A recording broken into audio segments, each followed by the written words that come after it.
যুক্তরাষ্ট্র ও ইসরায়েলের যৌথ আগ্রাসনের জবাব শক্তভাবে দিচ্ছে ইরান। তবে সামরিক প্রযুক্তিতে অনেক এগিয়ে থাকা এই দুই দেশের বিরুদ্ধে ইরান একাই এই লড়াই লড়ছে না। অভিযোগ রয়েছে পর্দার আড়ালে ইরানকে সহায়তা করছে দুই ঘনিষ্ঠ মিত্র চীন ও রাশিয়া।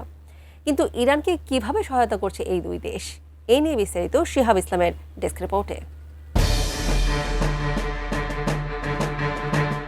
ইরানের সঙ্গে যুক্তরাষ্ট্র ও ইসরায়েলের যুদ্ধে উত্তপ্ত মধ্যপ্রাচ্য। টানা 2 সপ্তাহ ধরে চলছে ভয়াবহ সংঘাত। তবে দ্রুতই বদলে যাচ্ছে এই যুদ্ধের সমীকরণ। ট্যাঙ্ক, ক্ষেপণাস্ত্র কিংবা সৈন্যের সরাসরি লড়াই নয়, এখন যুদ্ধ হচ্ছে স্যাটেলাইট, রাডার তরঙ্গ এবং এনক্রিপ্টেড গোয়েন্দা তথ্য দিয়ে। আর এই অদৃশ্য যুদ্ধে ইরানকে গোপনে সহায়তা করছে রাশিয়া ও চীন।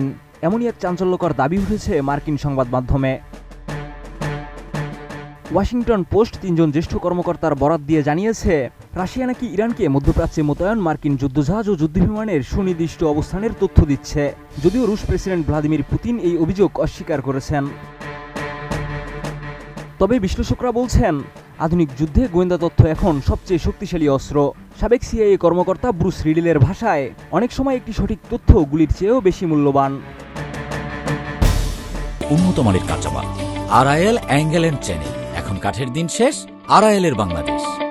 আর বিশেষজ্ঞদের মতে, ইরানের নিজস্ব নজরদারি উপগ্রহের সংখ্যা খুবই সীমিত।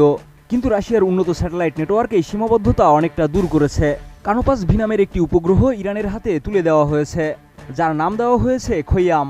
এই স্যাটেলাইট দিনরাত অপটিক্যাল ও রাডার ছবি সরবরাহ করতে পারে। ফলে সমুদ্র কিংবা আকাশে মার্কিন ও ইসরায়েলি সামরিক সম্পদের অবস্থান শনাক্ত করা এখন ইরানের জন্য অনেক সহজ হয়ে উঠেছে।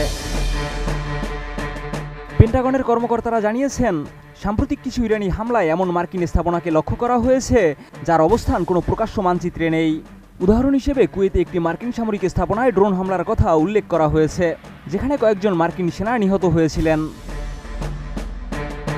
এই পুরো সমীকরণে চীনের ভূমিকাও কম গুরুত্বপূর্ণ নয়। বহু বছর ধরে চীন ইরানের ইলেকট্রনিক যুদ্ধ ব্যবস্থা আধুনিকায়নে সহায়তা করেছে। চীনের সহায়তায় ইরান উন্নত রাডার পেয়েছে, সামরিক নেভিগেশনকে মার্কিন জিপিএস থেকে সরিয়ে চীনের বেইদো 3 স্যাটেলাইট সিস্টেমে স্থানান্তর করেছে এবং গোয়েন্দা তথ্য সংগ্রহে সক্ষমতা বাড়িয়েছে। এছাড়া রয়টার্স জানিয়েছে, ইরান প্রায় CM-302 সুপারসনিক অ্যান্টিশিপ ক্ষেপণাস্ত্র কেনার চুক্তির কাছাকাছি রয়েছে। এটি চীনের YJ-12 ক্ষেপণাস্ত্রের রপ্তানি সংস্করণ। এই ক্ষেপণাস্ত্র ম্যাক 3 গতিতে উড়ে সমুদ্রপৃষ্ঠের খুব কাছ দিয়ে লক্ষ্যবস্তুর দিকে ধেয়ে যায়।